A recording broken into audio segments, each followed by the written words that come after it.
ক্যানিংয়ের এই ছোট্ট গ্রামে আবার কেন সাধারণ মানুষের মনে ভয় তৈরি হচ্ছে?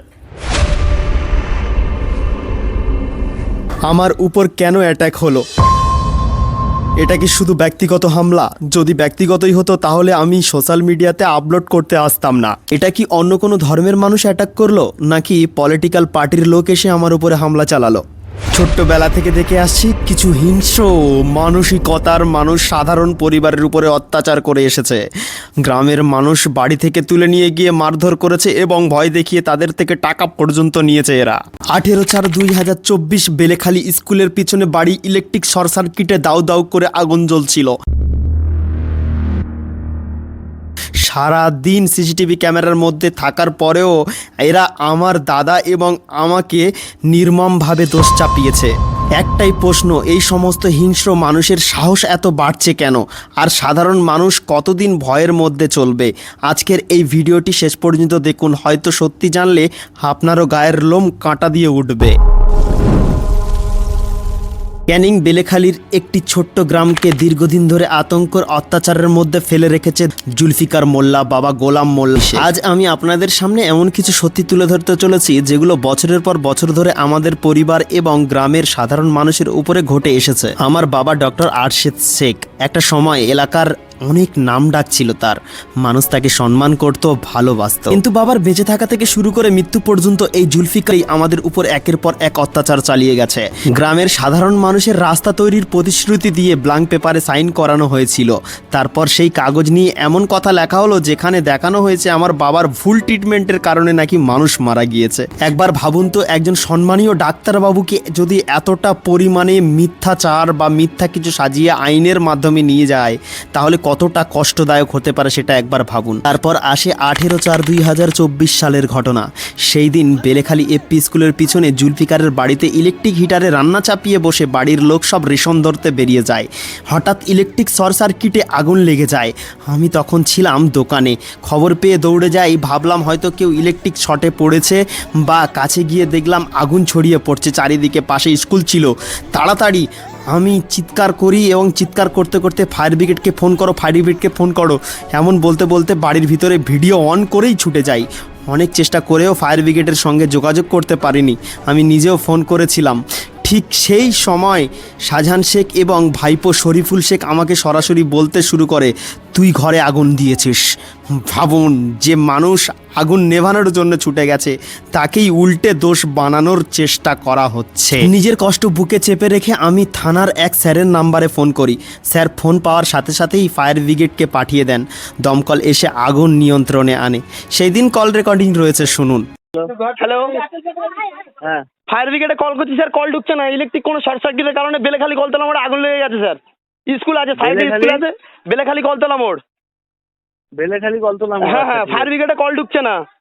মানে আগুন লেগে, কেমন আগুন? আবার ইলেকট্রিকের কোনো শর্ট সার্কিটের কারণে আগুন লেগে গেছে। পুরো বাড়ি স্কুল সাথে আছে, আপনার স্কুলের ভিতরে বাচ্চা কাচ্চা ভর্তি। বেলেখালী কোথায়? বেলেখালী কলতলা মোড়, রায়বাগানি মোড় থেকে সোজা নতুন ঠিক আছে, রাস্তা, মানে ডাবু দিকে যেতে। হ্যাঁ স্যার, একটু তাড়াতাড়ি গাড়ি পাঠান।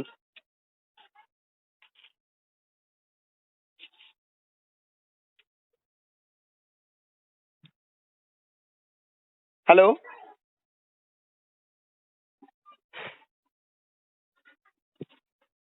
জুলফিকার কাজে ছিল, জুলফিকারকে ফোন করলে সে কি বলছে সেই কল রেকর্ডিংও শুনুন। হ্যালো হ্যাঁ, কাকা, হ্যাঁ, তুই কোথায় বাপ? আমি যেখানে বাড়ি তুই আমার ঘর পুড়ে দিচ্ছিস। তুই ডাক্তার লালটু। কাকা, কাকা ইলেকট্রিক সমস্যা কাকা, তোদের ওখানে ইলেকট্রিক সমস্যা। কি ইলেকট্রিক সমস্যা? কি সমস্যা? আমি কে বুঝে নেবো ওখান থেকে? ইলেকট্রিক সমস্যা কাকা। আমি বুঝে নেবো। তুই আমি- ডাক্তার, মই তুলবি। আরে, তুই মই, তুই আমি- ডাক্তার, লালটু আমার ঘর আগুন লেগে। আমার আমি কোথায় ছিলাম না ছিলাম সব আমার কাছে আছে। আমি নিজে ফোন করেছি। সিসি ক্যামেরা ফুটেজ, তোর ফুটেজ নিয়ে আমি লড়বো থানায়। ঠিক আছে, তুমি আসো। তোর ফুটেজ সঙ্গে আমি বুঝে নেবো। আমি ঘরে নিয়ে তোর আমার ঘর তো जी আর সবচেয়ে বড় কথা, সেদিন আমি সারাদিন দোকানের মধ্যেই ছিলাম, ক্যামেরার মধ্যেই ছিলাম। আমার দাদা কৈখালিতে ঘুরতে গিয়ে সেখানে ও আবার হঠাৎ ফেসবুক লাইভ অন করেছিল। অর্থাৎ আমরা কেউ এই ঘটনার সঙ্গে জড়িত ছিলাম না।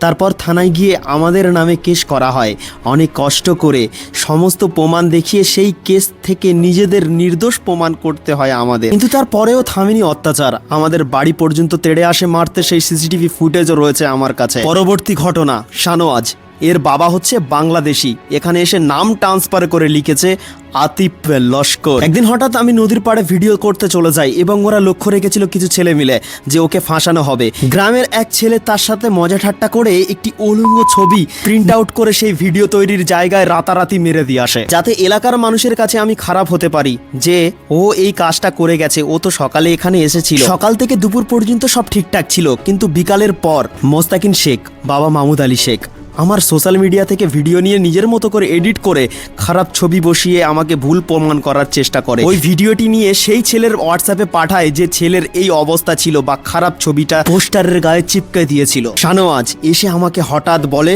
তুই এই কাজ করেছিস বলে আমাকে গালিগালাজ করতে শুরু করে। আমি রাগের মাথায় একটা চড় মেরে বসি ওকে, কিন্তু তার মাসখানেক পর আমি নিজেই সব ভুলে গিয়ে ঝামেলাটা মেটানোর চেষ্টা করি। জুমার নামাজের পর ফেরার পথে ওকে গাড়িতে করে পাড়ার মোড় পর্যন্ত পৌঁছে দিই। আমি বলেছিলাম যা মামা ভুলে যা, এইসব ঝামেলা মাথায় রাখিস না, তুই আমার থেকে ছোট। আমি বহু সম্পর্ক ঠিক করার চেষ্টা করেছি বা বহুবার ওর সাথে কথা বলার চেষ্টা করেছি, তারপরেও একটা দিনই ঠিক ছিল। তারপর উপজে কথা বলায় ও আমার সঙ্গে আর কথা বলতে চাইছিল না। এরপর শুরু হয় নতুন অত্যাচার। জুলফিকার পরিকল্পনা করতে থাকে যে সমস্ত মানুষ আমার সঙ্গে চলাফেরা করবে তাদেরকে হুমকি দেওয়া এবং গালিগালাজ করা হবে। আমি সোশ্যাল মিডিয়াতে ভিডিও তৈরি করতাম, সেই সময়টা এদের প্রচণ্ড হিংসা ছিল। ভিডিও তৈরি করতে বন্ধ করারও হুমকি দেওয়া হয়। আমি এগুলো না শোনাই পাড়ার মোড়ে এবাদত শেখ, শাহজাহান শেখ এবং ওদের বাড়ির সবাই একত্রিত হয়ে আমার মারার প্ল্যান তৈরি করে। পাড়ার মোড়ে ঘিরে নিয়ে এবাদত শেখ আমার গলা চেপে ধরে। দ্বিতীয় কেউ মারার আগেই শাহজাহান শেখ অর্থাৎ এবাদত শেখের ভাই বারণ করে যে ওকে আর কেউ মেরো না। আমি তখনও থানায় যাইনি, কারণ আমি ভেবেছিলাম গ্রামের বড়দের সম্মান রাখি, বিচার চেয়েছিলাম।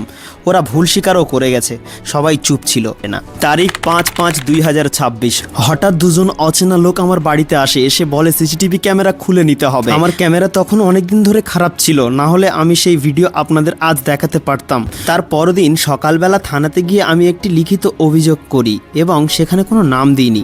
অফিসার আমাকে জিজ্ঞাসা করছিলেন কারা করেছে, নাম না দিলে কিভাবে ব্যবস্থা নেব। আমি বলেছিলাম নাম দিতে হবে না, শুধু অভিযোগটা নিন। থানা থেকে ফিরে এসে বিকালের মধ্যে ক্যামেরাগুলো নতুনভাবে ঠিক করাই। আর ঠিক সেই দিন সন্ধ্যাবেলা আমি দোকানের সামনে দাঁড়িয়ে কাজের হিসাব মেলাচ্ছিলাম। সামনে আমার বন্ধু পাড়ার এক জামাই ছিল সঙ্গে। ঠিক সেই মুহূর্তে 15 থেকে 20 জন একসঙ্গে এসে আমাদের উপরে হামলা চালায়। আমার হাতে থাকা স্মার্টফোন অর্থাৎ গ্যালাক্সি S24 আলট্রা ডিসপ্লে সম্পূর্ণভাবে ভেঙে যায়। আমার দাদাকে এবং বন্ধুদেরকে মারধর করা হয়। আমাকে হাসপাতালে নিয়ে যাওয়ার পর ডাক্তার জানান আমাকে মস্তিষ্কের জন্য একটি রিপোর্ট করতে হবে। রিপোর্ট করে দেখাতে প্রায় রাত 11:30 বেজে যায়। তারপর ডাক্তারবাবু চিত্তরঞ্জনের জন্য ট্রান্সপোর্ট লিখে দিল, কারণ আমার মস্তিষ্কের মধ্যে সম্পূর্ণ ব্লাড জমে গেছে। ভাবুন একজন মানুষকে কতটা অত্যাচার সহ্য করতে হলে এই অবস্থায় যেতে হয়। আমার তো মনে হয় বাংলাদেশিদের সঙ্গে এদেরকেও ডিটেনশন ক্যাম্পে রাখা উচিত, কারণ হচ্ছে এরাও বাংলাদেশিকে প্রশ্রয় দেয় একজন ভারতীয় নাগরিক হয়েও। আজ আমি পরিষ্কারভাবেই বলতে চাই, আমি কোনো রকম রাজনৈতিক দলের সঙ্গে জড়িত নই। সমস্ত ধর্মের মানুষ আমাকে ভালোবাসে, তাদের দোয়া এবং আশীর্বাদ আছে বলেই আজ আমি বেঁচে আছি এবং আপনাদের সামনে কথা বলতে পারছি। এত বারবার ছেড়ে দেওয়ার পর, এত বারবার শান্তি চাওয়ার পর আমি শেষ পর্যন্ত আইনে দ্বারস্থ হতে বাধ্য হয়েছি।